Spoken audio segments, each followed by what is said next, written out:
What's going on, people? We are Tottenham TV back here for yet another update. Nice late night update for you guys. We are here with Dave from the Irish Hotspur. It's been a long time since you've done one of these updates with me, Dave. Welcome back and good to have you, my friend. No, thanks very much for dragging me off the couch after a good episode of Love Island. There's nothing better after a bit of Love Island to talk Tottenham transfer news, so I'm happy to be here. Thanks for inviting me. Yeah, and look, I think like everyone's just wants these Euros to be over, to be honest, just so the window can really kick into gear. We've got Archie Gray in, Timo Werner's coming on loan. They are expecting more talk to maybe heat up over the next week. And we're going to talk about Emerson Royale first and foremost. Gazzetta Italia saying that the operation to take Emerson Royale from Tottenham to AC Milan has entered the key moment. Milan have already made a lot of progress in convincing Spurs to lower their initial €30 million request, and the Italian club is insistent of bringing the evaluation down to 18 to 20 million euro or 15 million euro plus bonuses, and Spurs are ready to listen with the next few hours, very pivotal in this transfer. Matti Moretto says that Milan are ready to sink on Emerson Royale. Their priority is the right-back role. The negotiations between Tottenham and Milan can finally enter into the final phase next week.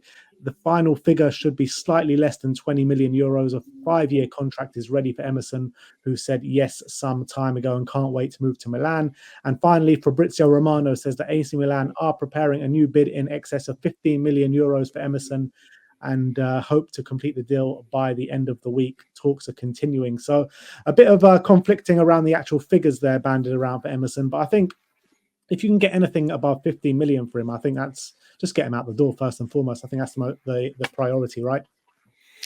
I'm torn on this one, Benji. I'm a bit of two minds on this because Emerson is a player that I think you can retrieve the 25 million that we paid for him, not actually have to take a loss on him.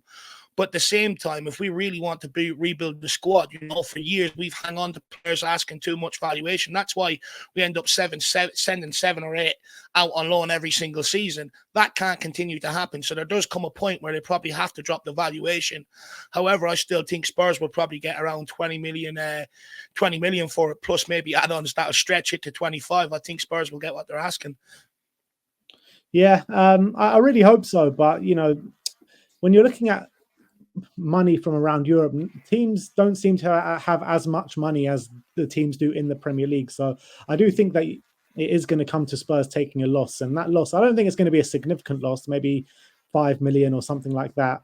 But when you're looking at Emerson going out the door, do you think Archie Gray is the guy coming in to maybe be that backup at right back, or do you think maybe we need one more? Look, personally, I would like one more and play Archie Gray in what his natural position was coming through the academy and stuff, which was central midfield. But the links to like Vonderson and right back since we've signed Archie Gray have completely disappeared. So for me, it does look like Archie Gray will probably be the guy to fill in behind Porro to give him a rest, or if he's injured, I think Porro will be your main choice and Archie Gray will be the guy to fit in. I'm not too worried about him there. He played there for a good part of the campaign for Leeds United.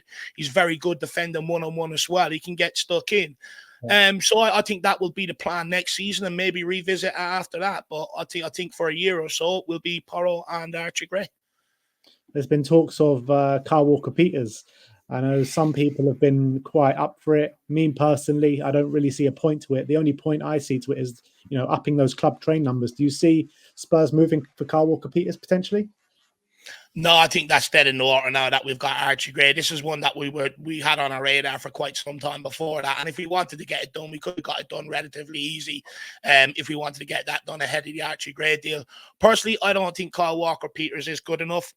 Yeah, he's had a good season for Southampton down in the Championship, but he's already had his chance at Tottenham. He didn't take it, and unfortunately, he's gone. What we do have to understand is there is going to be some players from England or, players that can count as club trained players that will end up coming in this window because it's one area of the squad that I've been on about for about a year or two now, and with a lot of the English sort of lads that we've let go has to be addressed. Yeah, but you can look at the club train numbers. Right now, you've got the 2 goalkeepers, you've got Troy Parrott and you've got Ollie Skipp. None of them, I think, are considered of being anywhere near the first team for next season. Troy Parrott, I don't know what your opinion is on him, but obviously he had a really good loan spell out in the Eredivisie last year. Does he get his chance next year, or do we decide to cash in on him? That's one down if we do. Ollie Skipp, it's been known to say that he wants to leave to get first team football. What happens with him next season? So in the market of the club trained players, who do you go for? Do you go for a Marcus Edwards? Do you go for a Kyle Walker-Peters? Do you potentially try and nick a Noddy Madueke of Chelsea? I mean, who else is there out there? But that's the thing. Noni Madueke, I don't think will end up giving Chelsea money. Where Daniel Levy's definitely not going to try and help them with their financial situation. Marcus Edwards is probably one left on the table. I know you brought Dele Alli to the table to me the other night. There's a few options out there, but ultimately the club can leave the sort of squad registration short to mix and match to make them numbers, and they can already, with a lot of the guys that we've already signed that are under 21, they don't have to be registered in that squad. So in effect, we can still have a large squad without having to meet the whole exact quota when we register a squad. One club trained player that has already left is Japhet Tanganga, and Luki Bendoni, who works for the Damasio camp, says that former Tottenham defender Japhet Tanganga is set to sign a permanent deal with Millwall after the expiration of his Spurs contract. After the good loan spell he had last year in the Championship, are you surprised that he's gone back there? Do you think he could have got a Premier League move? No, I think Premier League clubs would probably find him as a gamble. Maybe one of the promoted clubs, he could have gotten moved there, but because of his injury record, I think a lot of clubs would have took it as a gamble. And let's not forget, the first half of the season, he was out on loan in Germany, and it didn't work out. So, Tanganga's at a stage where he has to rebuild his career. And I actually feel sorry for Tanganga in a way, because I think we mishandled him. There was a documentary that Sky Sports aired, a couple of seasons ago following the transfer window, and he was pushing to get out on loan so he could develop himself. And the club blocked it because they couldn't get someone else in to fill. So I actually feel sorry for Tanganga for a large degree, and I'm actually delighted that he's out there now and he is getting his opportunity to be able to nail down a spot in a first team, because I think he fully deserves it. He came through under Jose Mourinho, and I'll never forget that debut against Liverpool. It was absolutely unbelievable. Sad to see him go, but I do wish him the best luck. Yeah, when you talk about his development and how the club didn't do him a service, and I completely agree with you. And when you're looking at other players and the amount of quality that we do have coming through right now, is that a big lesson then how we can develop these players? When you look at the likes of Jamie Donnelly, rumoured to go out on loan to Luton and various other clubs, you're looking at Dorrington, who we've spoken about over the last couple of days, saying, me personally, I do think he needs a loan because he's not going to get regular football here next season. So is that a big lesson that the club need to learn for next year? To a degree, Ben, but we've sent a lot of promising talent out on loan before, and they haven't come back with that same sort of aura that they're left with. And it's becoming a huge problem, the loan moves that we organise for a lot of these guys. When you're looking at a lot of these teams that take these guys on loan, they're not first choice. They're sort of last resort. If they don't have enough cash to be able to stretch into a position, they go, oh, I know what we'll do. We'll go and look at some of the Premier League academies and bring in a young lad in here. They don't actually have the young lad's best interest at heart. Phillips and Devine was a rare one at Plymouth in January because of the change of manager, and he had worked with them guys at underage level with England, so that was a bit different. But you're not going to get that situation all the time. You might get it maybe with Chris, what's his name? Chris Ramsey, is it? That went to Birmingham City. Is it Chris Ramsey? Yeah, that went to Birmingham City. He might have his eye on a couple of them. Chris Davies, sorry, yeah. He might have his eye on a couple of them. He might bring a few of them in, and that would be a good option. But for me, I think some of them are super talented. There's going to be enough game time next year. We carry a lot of injuries. We make out like it was only last year. How many times were we there under Conte, under Jose Mourinho, the same thing at Tottenham Hotspur, and with modern day football? Injuries are becoming more and more frequent. You need a large squad. And for me, I think keep 4 or 5 of them around on the periphery. You can bring them across Europe in the Europa League, give them some minutes there. Cup games, you can bring them off the bench, find them some minutes there. Look what Arsenal done with the likes of Smith Rowe, Saka, people like that. They used the Europa League to blood these guys. And what it done is they took care of that, and it helped the first team concentrate on the Premier League and other immediate matters at hand. So for me, I think we should actually keep some of the more talented ones around until we prove that we can find good loan moves for these guys where we actually get them developed.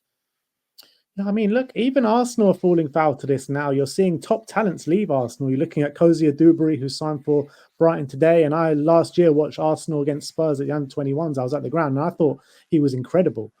He looks like the next Bukayo Saka with his movement and his pace and the runs that he does make. This Obi guy as well, scoring crazy amounts of goals in the under-18s. He's about to leave to maybe get a better pathway. So I think you're seeing, even at Arsenal now, after the likes of Bukayo Saka, he's the only one that's really broken in and got consistent minutes. Smith Rowe, I think he's going to be looking to leave now in case to get first team football. In Ketia, Reece Nelson, all these players. Yeah, they did help them for a time in the Europa League, and I get that's what you're saying. But I feel like Spurs want these players to be more than that. I think they want them to develop properly and then to come into the first team and help them on a consistent basis in the Premier League. Look, I can understand that to a large degree, but there are clubs that have given some youngsters opportunities in the Premier League, over the course of this season. Tottenham are one of the only clubs that haven't really given a youngster a real proper opportunity to shine. I know that Young Moore and Donnelly got a couple of minutes, but there weren't really any sort of minutes of intent for them to really shine. And for me, where we're at right now, we're not going to fill every hole that we need in this transfer window. So why not keep some of these young guns around? And at the end of the day, you give them the opportunity to develop here with some of the world-class talent that we've got around them, help them. And if it doesn't work out, okay, then in a year or two, relook at it when you can go into the market and have bigger and better options. The reason why a lot of top talents are leaving Arsenal now is because they look at that squad and the talent that they have, and they know there's no pathway for them instantly over the next couple of years. Whereas at Tottenham Hotspur, people forget this. They made a massive effort to tie a lot of these guys down to long-term contracts. And with that, you would presume that they've offered them a pathway. What that pathway looks like, we're all sitting here waiting to see, and we'll probably see that unfold over the transfer window. But for me, I think it'd be a good idea to keep some of these guys around. Whenever we rely on the squad, Benji, some of the players that we bring in, they're just happy to be squad players. They ain't out there pushing, the players in the first 11 to get in and take their places. Some of these younger guys will, and it's always healthy to keep one or two around just to keep people on their toes. Let's talk about potential incomings. We've got two names to talk about. First of all, the name that we've been speaking about for months in Eberechi Eze. A journalist called Dean Jones says that Tottenham have been in contact with Eberechi Eze. The player is open to this move this summer. Spurs are not opposed to spending on big targets that they consider the right player. I don't think I've spoken to you specifically about Eberechi. What is your thoughts on him specifically, and do you think Spurs can pull off a move like this? Well, Benji, the way I look at it is Ange Postecoglou has made no secret that he wants to be able to challenge for trophies next season, especially the Premier League. He's made that known all season long. For me, Eberechi Eze is a statement of intent to try and push Ange Postecoglou towards that. That forward line last year, a lot of people look at it and go, well, we scored the similar amount of goals to what we did under Conte, so we're okay going forward. But we're playing in a more attacking system that puts us in the opposition third a lot more. So we should, in fact, have a lot more goals than what we were scoring under Conte. We did sell Harry Kane. I'm going to hark back to it. We never replaced him, and we felt the pain of that last year, although we were camped in the opposition third for a lot of games. We didn't have that je ne sais quoi, that special ability outside of Sonny. Sonny was the only one that tried to beat his man, take players out of the game and make things happen. We lack them sort of players. The likes of Johnson, Werner, they need to be played through. They're not guys that are going to take on their man and make things happen, take guys out of the game and create space for others. Eberechi Eze brings that je ne sais quoi that we're looking for, that can get on the ball, take players on. He's fearless. He's not happy to pass it 5 yards. He wants to go and affect games. And that's what we miss in that forward line. Genuine quality. I know we're probably going to move on to him next, Doue. But that he's not a guy that's going to come in and affect the first team straight away in that forward area the way we actually need it. Eberechi Eze is that guy. And if we have any serious ambitions about giving Ange Postecoglou what he wants and what the fans have been screaming for quite some time, you go and make this deal happen at all cost. Where do you see him fitting in then if we do get him over the line? Because, you talk about Sonny on the left, you're talking about Maddison in the 10. Can you see him maybe trumping either of those players for a regular starting spot? Where do you see him fitting in? Well, look, for me, I think he can play through the middle, right or left. Ollie Glasner for Crystal Palace against us at our place last season, he played off the wing. He was absolutely sensational. He can also play through the middle. For me, I think it'd be good for Maddison because it might actually spur him on to be to a new level, which may be what he needs. He probably got a bit too comfortable when he came back from his injury last season. No one really hunted him down for his spot. So that would probably get a lot better out of Maddison. But, for me, I would be looking at maybe getting him on that right wing if we could. Or if you wanted, move Sonny over to that right wing and put Eze out on the left. What you want in this system is two tricky wingers that can get to the byline, that can beat their man, pull it across for others. And them either side would be absolutely terrifying for oppositions. And that's what we need. So for me, I think he's that good that he can play anywhere across that front line.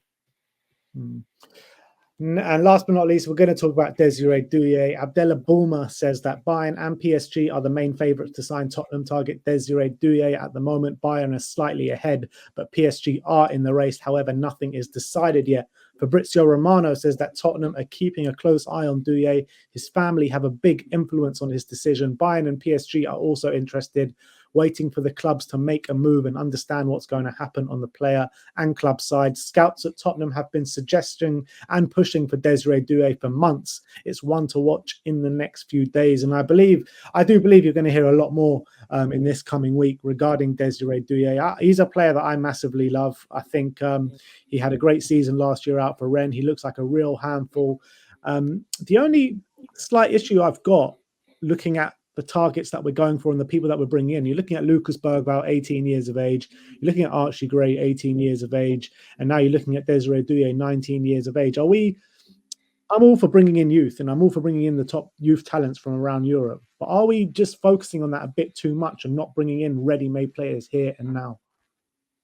Yeah, to a large degree, and this is something that's concerning me. You know, you will only bring you so far, but in them crunch moments, in the big games where it really matters to try and help you get over the line, ultimately that inexperience is going to cost you if you don't have that experience in and around it to be able to calm some of these guys in them big moments. You know, you could look at it the other way and say, look, it could work out in a favor. They're fearless, right? But, you know, we know in Belgian football, in certain positions, you need some calm heads, you need some experienced players. So for me, I am worried that we are going down that route a bit too much. And for me, I'd also be brutally honest with you, Ben. He comes in here, he's challenging Mikey Moore. It's probably blocking his pathway. There's a lot of clubs interested in him right now. What does he end up doing if we bring in someone like Doue and block his pathway? Donnelly, Bergvall, if we're looking at him in that midfield role, which I know he can play. Out wide, we're only after bringing in Timo Werner. We've still got Kulu and Johnson on the other side. So I'm not sure where he fits in. My biggest thing is when I look at it, because the forward line was one of our biggest, weakest areas last year, does he come in and affect this forward line straight away when he comes in? He doesn't. You know, he's probably going to have to come in and fight for his place. It's not one that you look at like an Eze and go, yeah, he walks straight into that team. He affects and he's already going to improve us. He's going to be a huge risk. He may be hugely talented, but let's not forget, we haven't had the best of luck pulling in a lot of players from France that we have down the years. We pulled in Clinton and Jean and Kudu, and look how that worked out. For me, I'm not going to say that this guy could tail off like that, but it's a huge risk. He's not Premier League proven.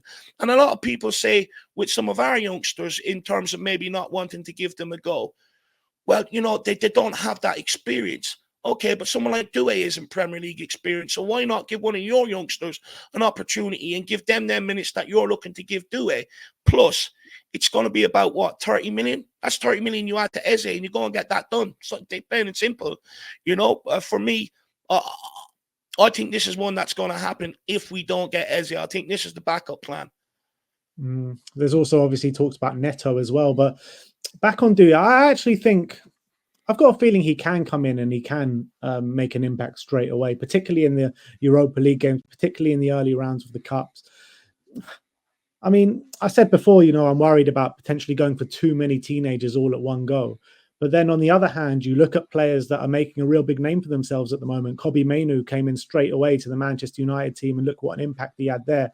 Like Yamal, you know, at 16 years of age, he tore Reguilon to shreds in the preseason. And then since then, he's just become an absolute star in the game at 16, starring for Spain at the European Championships and being Barcelona's best player this year. So I guess it is a case of if you're good enough, you're old enough, right? 100%. I always agree with that, More. If you're good enough, you're old enough. But you talk about he can come in and have an impact maybe in the Europa League and in the Cups, fair enough. But if we don't sign someone to come into this forward line that's going to have an impact straight away in the Premier League, that's where it's going to affect us. It'll get us off to a bad start, because don't forget, teams already know how to set up against us. They're going to try the exact same at the start this season. And if we don't have any different answers to the problem, it puts the whole club under pressure, puts Ange Postecoglou under pressure, and it's going to absolutely kill us next season, and we'll probably end up in turmoil again. So for me, I think if this was further back in the midfield, in the back line, I'd say, okay, no problem. I can understand it. We've got enough there to be able to develop and nurture these guys. But in the forward line, we need players that are ready-made to come in and impact games at the highest level. And that's where I'm a bit dubious on someone like Doue. If you bring in Doue, you're not getting Eze. And then every fan is going to sit there and go, why don't we just add 30 million to the Doue deal and go and get Eze? So for me, that's what I'm looking at in that forward line.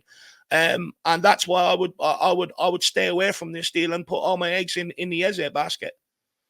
Yeah, I mean, Paul O'Keefe as well, he's saying that Spurs still could potentially bring in 2 more in the front line towards now the end of the transfer window. So if it is Doue and an Eze or Doue and a Neto, what would your feelings be on that?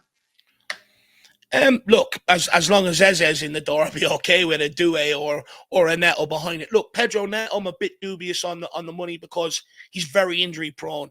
Don't get me wrong, he's a great player, he's a game changer when he's fit. But we've already got enough players that carry a lot of injuries at Tottenham. We don't want to add another one to the list. We recently signed Manor Solomon. He's been out most of the season with an injury. You bring in a Neto, you're at the same problem. And all you're doing is actually giving yourself a long injury list without players that can help you on the football pitch, and you're still paying their wages, and you can't maneuver in the market, and you're just clogging it up. For me, someone like Chiesa is out there for 25 million. That Fabrizio Romano report from Juventus the other day. Why not go and get him? He'd be absolutely sensational. Don't get me wrong. I know he's since the